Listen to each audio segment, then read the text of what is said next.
अध्याय 5 कर्मयोग कृष्ण भावना भावित कर्म। श्लोक 7। जो भक्तिभाव से कर्म करता है, जो विशुद्ध आत्मा है और अपने मन तथा इंद्रियों को वश में रखता है, वो सबों को प्रिय होता है और सभी लोग उसे प्रिय होते हैं। ऐसा व्यक्ति कर्म करता हुआ भी कभी नहीं बंधता। तात्पर्य: जो कृष्ण भावनामृत के कारण मुक्ति पथ पर है, वह प्रत्येक जीव को प्रिय होता है और प्रत्येक जीव उसके लिए प्यारा है। ये कृष्ण भावनामृत के कारण होता है।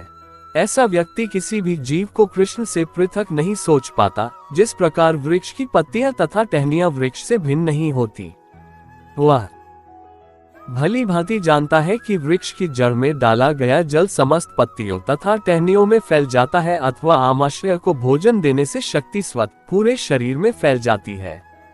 चूंकि कृष्ण भावनामृत में कर्म करने वाला सबों का दास होता है, अतः वह हर एक को प्रिय होता है। चूंकि प्रत्येक व्यक्ति उसके कर्म से प्रसन्न रहता है, अतः उसकी चेतना शुद्ध रहती है। चूंकि उसकी चेतना शुद्ध रहती है, अतः उसका मन पूर्णतया नियंत्रण में रहता है।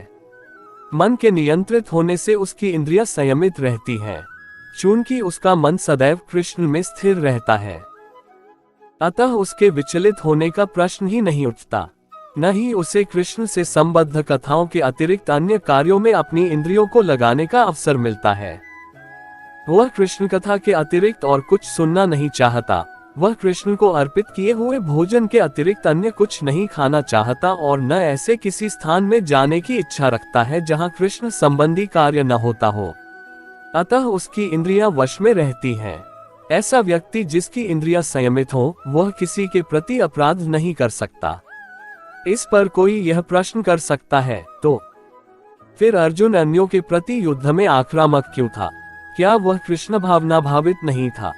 वस्तुतः अर्जुन ऊपर से ही आक्रामक था, क्योंकि जैसा कि द्वितीय अध्याय में बताया जा चुका है, आत्मा के अवध्य होने के कारण युद्ध भूमि में एकत्र हुए सारे व्यक्ति अपने अपने स्वरूप में जीवित बने रहेंगे। अतः आध्यात्मिक दृष्टि से कुरुक्षेत्र की युद्ध भूमि में कोई मारा नहीं गया। वहां पर स्थित कृष्ण की आज्ञा से केवल उनके वस्त्र बदल दिए गए। अतः अर्जुन कुरुक्षेत्र की युद्ध भूमि में युद्ध करता हुआ भी वस्तुतः युद्ध नहीं कर रहा था। वह तो पूर्ण कृष्ण भावनामृत में कृष्ण के आदेश का पालन मात्र कर रहा था। ऐसा व्यक्ति कभी कर्मबंधन से नहीं बंधता। श्लोक 8-9। दिव्य भावनामृत युक्त पुरुष देखते, सुनते, स्पर्श करते, सूंघते, खाते, चलते फिरते, सोते तथा श्वास लेते हुए भी अपने अंतर में सदैव यही जानता रहता है कि वास्तव में वह कुछ भी नहीं करता। बोलते, त्यागते, ग्रहण करते या आंखें खोलते बंद करते हुए भी वह ये जानता रहता है कि भौतिक इंद्रियां अपने अपने विषयों में प्रवृत्त हैं और वह इन सबसे पृथक है। तात्पर्य: चूंकि कृष्ण भावना भावित व्यक्ति का जीवन शुद्ध होता है, फलत उसे निकट तथा दूरस्थ 5 कारणों कर्ता, कर्म, अधिष्ठान, प्रयास तथा भाग्य पर निर्भर किसी कार्य से कुछ लेना देना नहीं रहता। इसका कारण यही है कि वह भगवान की दिव्य सेवा में लगा रहता है। यद्यपि ऐसा प्रतीत होता है कि वह अपने शरीर तथा इंद्रियों से कर्म कर रहा है, किंतु वह अपनी वास्तविक स्थिति के प्रति सचेत रहता है, जो कि आध्यात्मिक व्यस्तता है। भौतिक चेतना में इंद्रियां इंद्रिय तृप्ति में लगी रहती हैं, किंतु कृष्ण भावनामृत में वे कृष्ण की इंद्रियों की तुष्टि में लगी रहती हैं। अतः कृष्ण भावना भावित व्यक्ति सदा मुक्त रहता है, भले ही वह ऊपर से भौतिक कार्यों में लगा हुआ दिखाई पड़े। देखने तथा सुनने के कार्य ज्ञानेंद्रियों के कर्म हैं, जबकि चलना, बोलना, मल त्यागना आदि कर्मेंद्रियों के कार्य हैं। कृष्ण भावना भावित व्यक्ति कभी भी इंद्रियों के कार्यों से प्रभावित नहीं होता। वह भगवत सेवा के अतिरिक्त कोई दूसरा कार्य नहीं कर सकता, क्योंकि उसे ज्ञात है कि वह भगवान का शाश्वत दास है। श्लोक 10। जो व्यक्ति कर्मफलों को परमेश्वर को समर्पित करके आसक्ति रहित होकर अपना कर्म करता है, वह पाप कर्मों से उसी प्रकार अप्रभावित रहता है जिस प्रकार कमलपत्र जल से अस्पृश्य रहता है। तात्पर्य: यहाँ पर ब्रह्मणि का अर्थ कृष्ण भावनामृत में है। ये भौतिक जगत प्रकृति के 3 गुणों की समग्र अभिव्यक्ति है, जिसे प्रधान की संज्ञा दी जाती है। वेद मंत्र: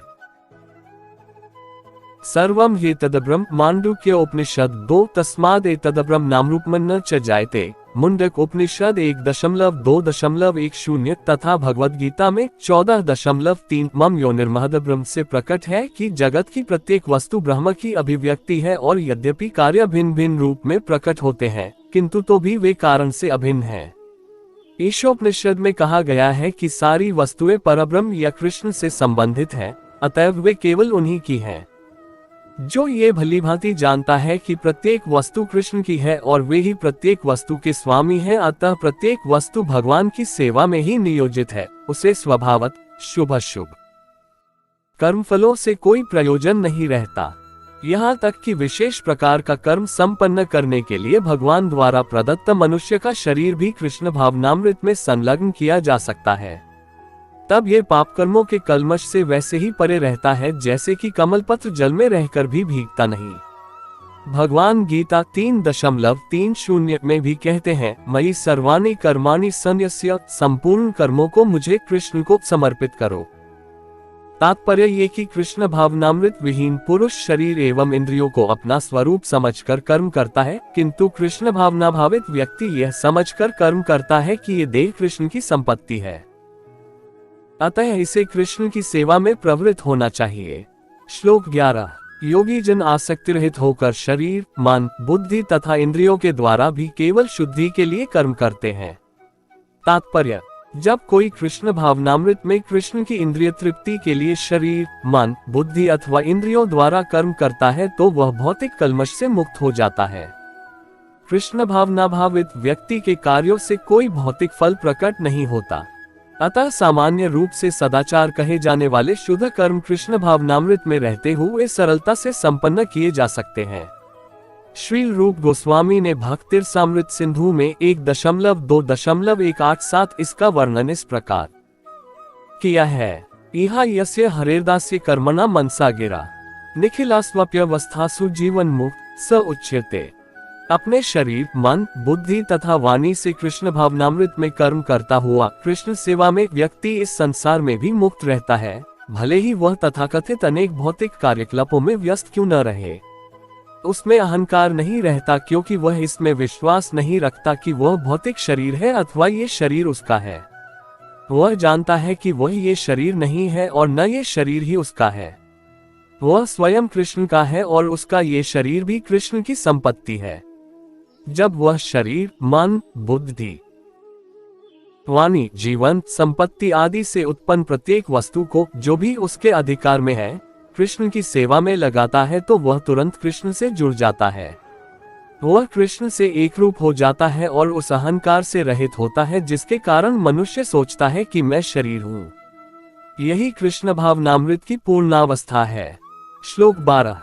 निश्चल भक्त शुद्ध शांति प्राप्त करता है क्योंकि वह समस्त कर्म फल मुझे अर्पित कर देता है, किंतु जो व्यक्ति भगवान से युक्त नहीं है और जो अपने श्रम का फलकामी है वह बंध जाता है।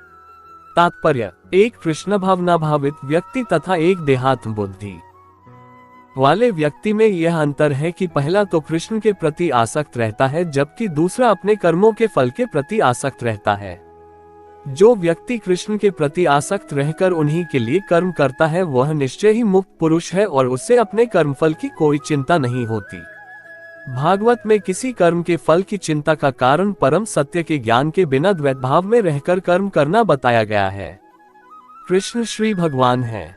कृष्ण भावनामृत में कोई द्वैत नहीं रहता। जो कुछ विद्यमान है वह कृष्ण की शक्ति का प्रतिफल है और कृष्ण सर्वमंगलमय है। अतः कृष्ण भावनामृत में संपन्न सारे कार्य परम पद पर हैं। वे दिव्य होते हैं और उनका कोई भौतिक प्रभाव नहीं पड़ता। इस कारण कृष्ण भावनामृत में जीव शांति से पूरित रहता है, किंतु जो इंद्रिय तृप्ति के लिए लाभ के लोभ में फंसा रहता है उसे शांति नहीं मिल सकती। यही कृष्ण भावनामृत का रहस्य है। यह अनुभूति कि कृष्ण के अतिरिक्त कुछ भी नहीं है, शांति तथा अभय का पद है। श्लोक 13। जब देहधारी जीवात्मा अपनी प्रकृति को वश में कर लेता है और मन से समस्त कर्मों का परित्याग कर देता है तब वह 9 द्वारों वाले नगर भौतिक शरीर में बिना कुछ किए कराए सुखपूर्वक रहता है। तात्पर्य, देहधारी जीवात्मा 9 द्वारों वाले नगर में वास करता है। शरीर अथवा नगर रूपी शरीर के कार्य प्राकृतिक गुणों द्वारा स्वतः संपन्न होते हैं। शरीर की परिस्थितियों के अनुसार रहते हुए भी जीव इच्छानुसार इन परिस्थितियों के परे भी हो सकता है। अपनी परा प्रकृति को विस्मृत करने के ही कारण वह अपने को शरीर समझ बैठता है और इसीलिए पाता है। कृष्ण भावनामृत के द्वारा वह अपनी वास्तविक स्थिति को पुनः प्राप्त कर सकता है और इस देह बंधन से मुक्त हो सकता है। अतः ज्यों ही कोई कृष्ण भावनामृत को प्राप्त होता है, तुरंत ही वह शारीरिक कार्यों से सर्वथा विलग हो जाता है। ऐसे संयमित जीवन में, जिसमें उसकी कार्यप्रणाली में परिवर्तन आ जाता है, वह 9 द्वारों वाले नगर में सुखपूर्वक निवास करता है। ये 9 द्वार इस प्रकार हैं। नवद्वारे पुरे देहि हंसो लीलायते बहि, वशी सर्वस्य लोकस्य स्थावरस्य चरस्य च। जीव के शरीर के भीतर वास करने वाले भगवान ब्रह्मांड के समस्त जीवों के नियंता हैं। ये शरीर 9 द्वारों, 2 आंखें, 2 नथुने, 2 कान, 1 मुंह, गुदा तथा उपस्थ से युक्त है। बद्धावस्था में जीव अपने आप को शरीर मानता है, किंतु जब वह अपनी पहचान अपने अंतर के भगवान से करता है तो वह शरीर में रहते हुए भी भगवान की भांति मुक्त हो जाता है। श्वेताश्वतर उपनिषद 3.18। अतः कृष्ण भावना भावित व्यक्ति शरीर के बाह्य तथा आंतरिक दोनों कर्मों से मुक्त रहता है। श्लोक 14। शरीर रूपी नगर का स्वामी देहधारी जीवात्मा न तो कर्म का सृजन करता है, न लोगों को कर्म करने के लिए प्रेरित करता है, न ही कर्मफल की रचना करता है। ये सब तो प्रकृति के गुणों द्वारा ही किया जाता है। तात्पर्य, जैसा कि 7वें अध्याय में बताया जाएगा, जीव तो परमेश्वर की शक्तियों में से एक है, किंतु वह भगवान की अपरा प्रकृति है जो पदार्थ से भिन्न है। संयोगवश परा प्रकृति या जीव अनादिकाल से प्रकृति अपरा के संपर्क में रहा है। जिस नाशवान शरीर या भौतिक आवास को वह प्राप्त करता है, वह अनेक कर्मों और उनके फलों का कारण है। ऐसे बद्ध वातावरण में रहते हुए मनुष्य अपने आप को अज्ञानवश शरीर मानकर शरीर के कर्मफलों का भोग करता है। अनंत काल से उपार्जित यह अज्ञान ही शारीरिक सुख दुख का कारण है। ज्यों ही जीव शरीर के कार्यों से पृथक हो जाता है, त्यों ही वह कर्मबंधन से भी मुक्त हो जाता है। जब तक वह शरीर रूपी नगर में निवास करता है, तब तक वह इसका स्वामी प्रतीत होता है, किंतु वास्तव में वह न तो इसका स्वामी होता है और न इसके कर्मों तथा फलों का नियंता ही। वह तो इस भाव सागर के बीच जीवन संघर्ष में रत प्राणी है। सागर की लहरें उससे उछालती रहती हैं, किंतु उन पर उसका वश नहीं चलता। उसके उद्धार का एकमात्र साधन है कि दिव्य कृष्ण भावनामृत द्वारा समुद्र के बाहर आए। इसी के द्वारा समस्त अशांति से उसकी रक्षा हो सकती है।